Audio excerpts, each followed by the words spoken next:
मनुष्य लेता है तो पुनर्जन्म कहा जाता है, भगवान लेते हैं तो अवतार कहा जाता है। तो व्यास जी को अवतार माना जाता है कि जीवन में हम कितने भी अच्छे कार्य कर लें, लेकिन हमारे जीवन में अगर कोई दुष्कृत्य हमने किया है तो उसका फल हमें समय आने पे अवश्य ही भोगना पड़ता है।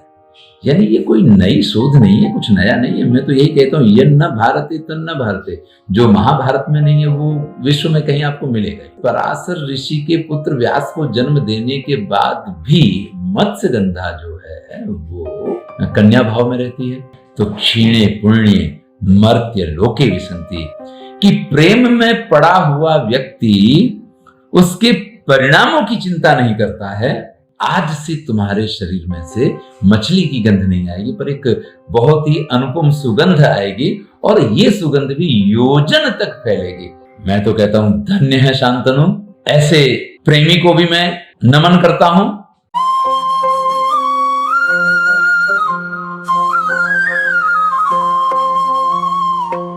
नमस्कार मित्रों, आज हम महर्षि वेदव्यास के जन्म की कथा सुनेंगे।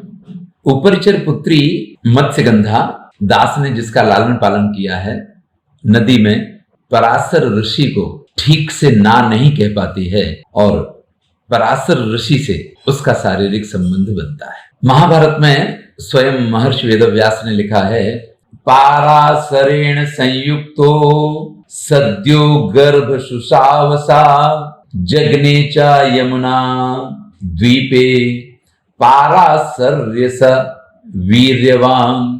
पराशर जी के साथ संबंध बनते ही तुरंत ही वो कन्या गर्भवती होती है। देखिए, हमारे यहाँ 24 अवतारों में महर्षि वेदव्यास जो है, व्यास को भगवान का अवतार माना गया है। तो भगवान जन्म नहीं लेते हैं, अवतार लेते हैं। ये गीता में है। गीता के एक व्याख्यान में मैंने कहा था, पुनर्जन्म का सिद्धांत है, 4थे अध्याय में अवतारवाद और पुनर्जन्म आता है, तो उसमें ये बात आती है। उसमें मैंने ये बात कही है कि मनुष्य लेता है तो पुनर्जन्म कहा जाता है, भगवान लेते हैं तो अवतार कहा जाता है। तो व्यास जी को अवतार माना जाता है। और अवतार की कथाओं में ये आवश्यक नहीं है कि गर्भ 9 महीने रहे या जो हो, जो भी हो। यहाँ महाभारत की बहुत सारी कथाओं में आपको, बहुत सी अनुपम कथाओं में भी हम ये चीजें देख चुके हैं कि बहुत सी चीजें ऐसी हमें ज्ञात होती हैं जो कि जिसके लिए हम ये कह सकते हैं कि मानवीय तौर पे हमें यह असंभव जैसी लगती है। यह कथा ये मिलती है कि तुरंत ही वो गर्भवती हो गई। अब इसका अर्थ आप कुछ भी गिने, क्योंकि गर्भवती तुरंत हो जाएगी तो भी उसके लक्षण तो तुरंत मालूम पड़ने नहीं लग जाएंगे। ये तो ठीक है कि ऋषि उसको ये वरदान दे सकते हैं कि ठीक है, हमारे साथ जो आपका ये संबंध बना है, इसके परिणाम स्वरूप आपको एक उत्तम पुत्र की प्राप्ति होगी। और इस तरीके से पाराशर्यम यमुना द्वीप, यमुना द्वीप में पराशर के पुत्र को सत्यवती ने जन्म। देखिए कथा, और जब सत्यवती ने महाराज पराशर के साथ संबंध बांधे, उससे पहले उसने एक भय व्यक्त किया कि मैं कन्या हूं, मेरे पिता के अधीन हूं, और अगर ऐसा कुछ हो जाएगा तो फिर मेरा कन्या भाव दूषित हो जाएगा। तो पराशर ऋषि ने ये कहा कि नहीं, मेरे साथ संबंध बांधने से तुम्हारा कन्या भाव दूषित नहीं। देखिए, आजकल कुछ वैज्ञानिक इस तरीके की कथाएं आती हैं, और प्रदेश की बहुत सारी ऐसी बातें जानने को मिलती हैं जिनमें ये कहा जाता है कि स्त्रियां वर्जिनिटी का पुनः से स्थापन करवा लेती हैं। यानी इस तरीके का एक ऑपरेशन की प्रक्रिया की जाती है जिससे वो पुनः वर्जिन हो जाए। इस तरीके की पेपर वगैरह में न्यूज आती रही। लेकिन यहाँ महर्षि पराशर ने इस तरीके का मत्स्यगंधा को वरदान दिया है। यानी ये कोई नई शोध नहीं है, कुछ नया नहीं है। मैं तो यही कहता हूँ, ये न भारते तन्न भारते, जो महाभारत में नहीं है वो विश्व में कहीं आपको मिलेगा। और इस तरीके से पराशर ऋषि के पुत्र व्यास को जन्म देने के बाद भी मत्स्यगंधा जो है वो कन्या भाव में रहती है। दूसरी तरफ जब ऋषि के साथ संबंध बांधे और ऋषि प्रसन्न हुए तो मत्स्यगंधा से उन्होंने कहा कि तू वरदान, तूने मुझे खुश कर दिया है और तू मुझसे वरदान मांग ले, तुझे क्या चाहिए। और वो बहुत परेशान है। शायद उसके पिता ने भी ये मछली की गंध की वजह से ही उसको दास को सौंप दिया था, और उसके पिता दास ने भी कई बार उसको इस चीज के लिए कहा होगा कि तेरे शरीर में से मछली की गंध आती है। तो उसने तुरंत ही महर्षि पराशर से ये कहा कि मैं इस मछली की गंध से मुक्ति चाहता। जो पराशर ऋषि कोहरा उत्पन्न कर सकते हैं, दिन में रात्रि का वातावरण खड़ा कर सकते हैं, जो कन्या भाव ला सकते हैं, उनके लिए कौन सी कठिन बात थी। और उन्होंने तुरंत ही सत्यवती को वरदान दिया कि जाओ, आज से तुम्हारे शरीर में से मछली की गंध नहीं आएगी, पर एक बहुत ही अनुपम सुगंध आएगी, और ये सुगंध भी योजन तक फैलेगी। इसलिए जो मत्स्य गंधा थी उसका नया नाम हुआ योजन गंधा। व्यास मुनि को जन्म देने के बाद द्वीप पे उसको रखा गया है, उनको रखा गया है, इसलिए उनका नाम द्वैपायन हुआ। पराशर पुत्र हैं इसलिए उनको पाराशर्य कहा जाता है। और उन्होंने वेदों का विभाजन किया, इसलिए उनको वेद व्यास कहते हैं। रंग उनका काला था इसलिए उनको कृष्ण कहते हैं, इसलिए कृष्ण द्वैपायन महर्षि वेद व्यास, ये उनका पूरा नाम हम मान सकते हैं। कुंवारेपन में किसी बालक को जन्म दे तो माता के लिए बहुत अनुकूल स्थिति तो है नहीं। वो यमुना द्वीप बीच में पड़ता होगा, यमुना में कोई द्वीप टापू जैसा, जहां उस बालक को रखा था। लेकिन तुरंत ही महर्षि वेदव्यास को इस चीज का ख्याल आया। तब तो हम ये नहीं कह सकते वेदव्यास, कृष्ण द्वैपायन को ये अंदाज मिल गया कि माता को मेरी स्थिति, मेरी उपस्थिति बहुत अनुकूल नहीं लग रही है, इसलिए वो माता को ये वचन देके कि आप जब भी मुझे याद करेंगी मैं आ जाऊंगा। और सत्यवती जो मत्स्य गंधा थी और अब जिसका नाम योजन गंधा है, उसको छोड़ के वहां से चले। महर्षि वेदव्यास के जाने के बाद कथा में उल्लेख इस तरह से आता है कि जब वो सत्यवती अपने पिता दास के पास आती है और दास उसके शरीर की सुगंध को महसूस करता है, तो कहता है कि तुम्हारे शरीर से मछली की जगह ये इतनी सुंदर सुगंधी कहां से आ रही है, ये कैसा चमत्कार है।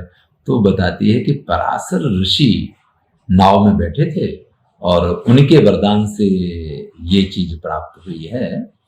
अब यहाँ एक नई बात जो आती है, वो अपने पिता से पराशर ऋषि की तो बात करती है, वेदव्यास के जन्म की या पराशर ऋषि के साथ के संबंध की बात नहीं करती है। हमने राजा उपरिचर से किस तरीके से सत्यवती का जन्म हुआ और किस तरीके से सत्यवती के गर्भ से कृष्ण द्वैपायन व्यास का जन्म हुआ, ये सारी कथाएं सुनी। ये कथा का अथवा महाभारत कथाओं का एक अंश है। ये इसका दूसरा विभाग भी है और वो पक्ष है पौरव वंश में जन्मे कुरुकुल शिरोमणि शांतनु का पक्ष। महाराज शांतनु हस्तिनापुर के राजा हैं, अत्यंत प्रतापी राजा हैं। एक दिन उनको भगवती गंगा स्त्री रूप में दिख जाती हैं। भगवती गंगा श्वेत धवल, उनकी यष्टि काया अत्यंत सुंदर। शांतनु को गंगा बहुत अच्छी लगती है और शांतनु उनके सामने प्रस्ताव रख देते हैं कि मैं आपसे विवाह करना चाहता हूं। शांतनु भी परम पराक्रमी है। कोई भी स्त्री ऐसे किसी भी पुरुष के प्रस्ताव को स्वीकार क्यों करने लगे जो सर्वगुण संपन्न हो। और ऐसे में गंगा और शांतनु का विवाह होता है। पर विवाह से पूर्व गंगा शांतनु के सामने एक शर्त रखती है कि विवाह के बाद भी मैं जो भी करूंगी आप मुझसे कोई प्रश्न नहीं करेंगे कि तुम ऐसा क्यों कर रही हो। जिस दिन आप मुझसे ये पूछेंगे कि आप ऐसा क्यों कर रही हैं, उस दिन मैं आपको छोड़ के चली जाऊंगी। ये तो आज का वाक्य है कि प्यार अंधा होता है, उसको कुछ समझ नहीं होती है। नहीं, ये तो हमेशा की बात है कि प्रेम में पड़ा हुआ व्यक्ति उसके परिणामों की चिंता नहीं करता है, वो प्रेम के निर्वाह का प्रयत्न करता है। और यही यहां हुआ। महर्षि वेदव्यास लिखते हैं महाभारत में कि शांतनु जी ने गंगा को बिना सोचे विचारे ये वचन दे दिया कि ठीक है, आप विवाह कर लो, आप जो चाहो वो कर सकते हो, मैं कभी आपसे ये नहीं पूछूंगा कि आप ऐसा क्यों कर रहे हैं। गंगा के साथ शांतनु का विवाह हो जाता है। हस्तिनापुर की महारानी, हस्तिनापुर के महाराज, प्रेम और आनंद के साथ उनका जीवन व्यतीत हो रहा है। गंगा गर्भवती होती है और शांतनु के आनंद का ठिकाना नहीं, क्योंकि हर पुरुष पिता बनके एक अनुपम तृप्ति का एहसास करता है। समय पूरा हुआ और गंगा ने शांतनु के प्रथम पुत्र को जन्म दिया। पुत्र का जन्म हुआ, गंगा खड़ी होती हैं, पुत्र को गोद में उठाती हैं। बाहर महाराज को समाचार दे दिए गए हैं कि महाराज आप पिता बन गए हैं, पुत्र का जन्म हुआ है। महाराज अभी बधाइयां सुन पाए, गाने बाजे कुछ हो पाए, उससे पहले गंगा खड़ी होती है और उस पुत्र को लेकर के और नगर के बाहर प्रस्थान कर देती है। पीछे पीछे शांतनु भी चल रहे हैं, लेकिन गंगा से पूछ नहीं सकते हैं कि तुम ये क्या कर रही हो। पूछेंगे तो गंगा छोड़ के चली जाएगी। और ऐसी स्थिति में नगर के बाहर नदी के किनारे आकर के और गंगा अपने खुद के द्वारा जन्म दिए हुए शांतनु के उस पुत्र को पानी में डुबा देती है और वहीं उस पुत्र की मृत्यु हो गई। शांतनु खड़े खड़े इस पूरी प्रक्रिया को देख रहे हैं। आज का कोई युवान हो तो चाहे जो वचन दिया हो उस वचन को निर्वाह कर पाए, ऐसा मुझे नहीं लगता है। लेकिन ये योद्धा ऐसे हुआ करते थे कि एक बार वचन दिया तो विषम परिस्थिति में भी उसका पालन करने से नहीं घबराए। और इस प्रकार से शांतनु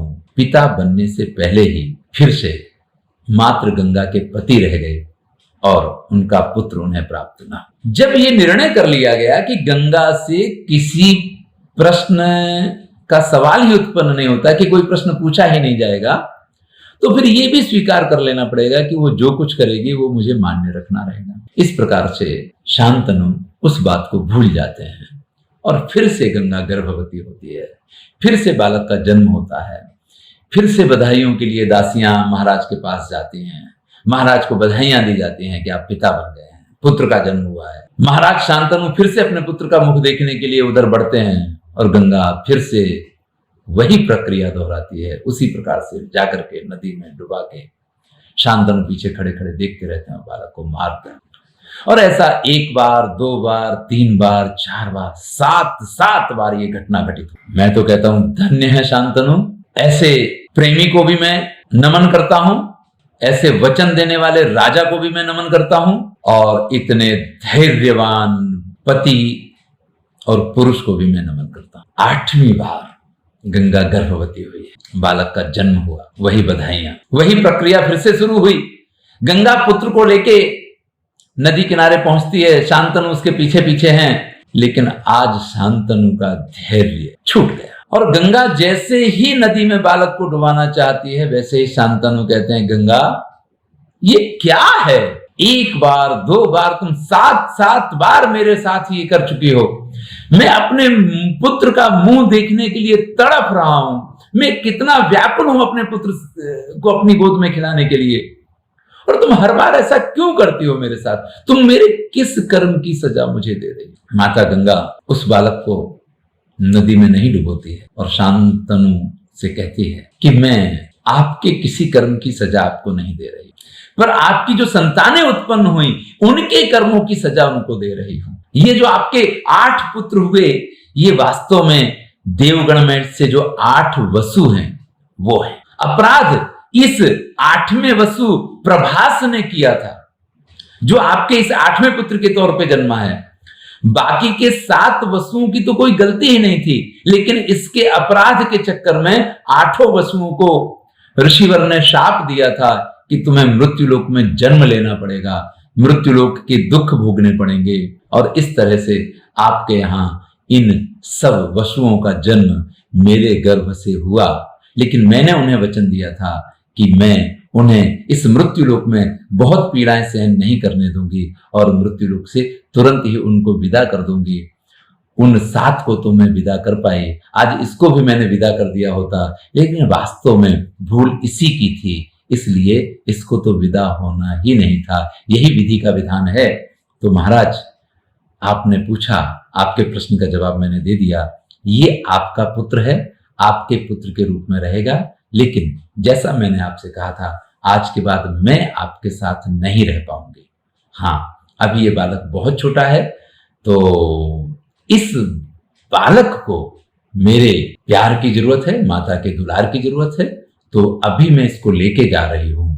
जब ये बड़ा हो जाएगा, जब ये आपके साथ रहने योग्य हो जाएगा, तो मैं इसको आपके पास भेज दूंगी। देखिए, आज भी कोर्ट में अगर पति पत्नी के बीच में कोई झगड़ा हो जाए और उनको छूटा छेड़ा लेने का नंबर आ जाए, तलाक लेने का नंबर आ जाए, अलग रहने का नंबर आ जाए, और बालक बहुत छोटा हो, तो उसकी जवाबदारी कोर्ट माता को देता है, और वही पुत्र अगर बड़ा हो तो उसकी जवाबदारी पिता को सौंप दी जाती है। ये प्रथा आज भी है और यही इसी के दर्शन हमें महाभारत में होते हैं। तो इस तरह भीष्म का जन्म हुआ, यही देवव्रत के नाम से जाने गए। विदुर के जन्म की कथा तो बाद में आएगी, लेकिन अभी क्या हुआ, क्यों विदुर इतने धर्मात्मा हैं, क्यों विदुर ऐसे ज्ञानी हैं, क्यों उनकी नीतियां इतनी सबल हैं, इससे लगने वाली जो कथा है उसको हम यहां देखेंगे। एक ऋषि थे अणि मांडव्य।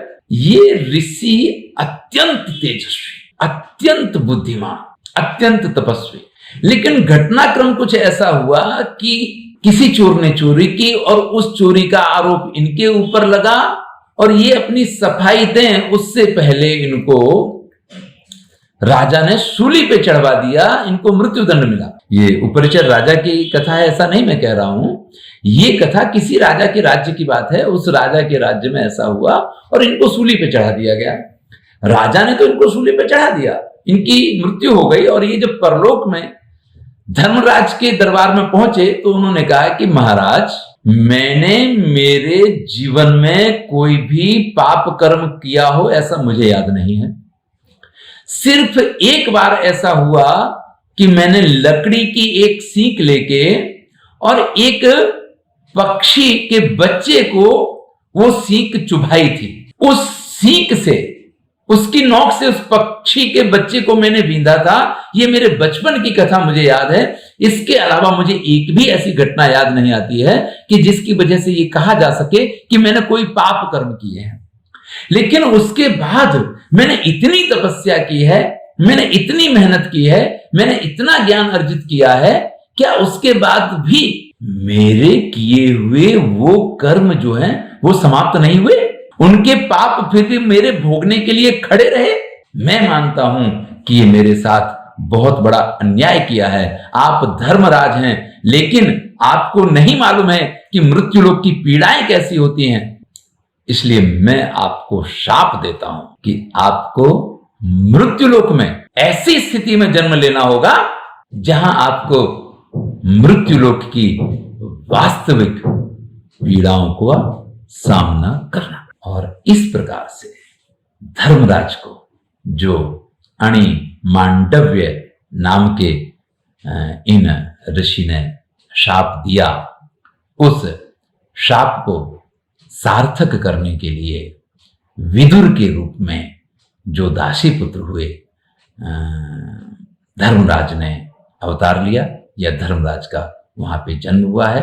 इस प्रकार से इसकी कथा भी महाभारत में मिलती है, जो ये सिद्ध करती है कि जीवन में हम कितने भी अच्छे कार्य कर लें, लेकिन हमारे जीवन में अगर कोई दुष्कृत्य हमने किया है तो उसका फल हमें समय आने पे अवश्य ही भोगना पड़ता है। इसलिए भूल के भी दुष्कृत्य नहीं करने चाहिए। हम चाहे जितना सोच लें, 7 पर्दों के अंदर सूर्य के प्रकाश से बच के, और किसी भी स्थिति में आप कोई भी कर्म करते हैं उस कर्म के फल से आप बच नहीं सकते। हो सकता है आपके पुण्य आपका साथ दे रहे हों, जब तक वो आपका साथ देते रहेंगे तब तक आप कितने भी दुष्कृत्य करें उनसे बचते रहेंगे। लेकिन जिस दिन उन पुण्यों का बैलेंस खत्म हुआ, वो पुण्य समाप्त हुए, तो क्षीणे पुण्य मर्त्य लोके विसंति, फिर जो मृत्यु लोक के दुख हैं, जो उसकी पीड़ाएं हैं, जो आपके दुष्कृत्यों के परिणाम हैं, वो आपको अवश्य भोगने पड़ेंगे। इसलिए जीवन को सार्थक बनाने के लिए अच्छे कार्य करते रहने चाहिए। अच्छे कर्म करने से ही हमें उत्तम फलों की प्राप्ति होती है। धन्यवाद। तो अगला वीडियो देखने के लिए सब्सक्राइब कीजिए। संस्कृत साहित्य एवं संस्कृति। मैं हूं डॉक्टर हरि निवास। धन्यवाद।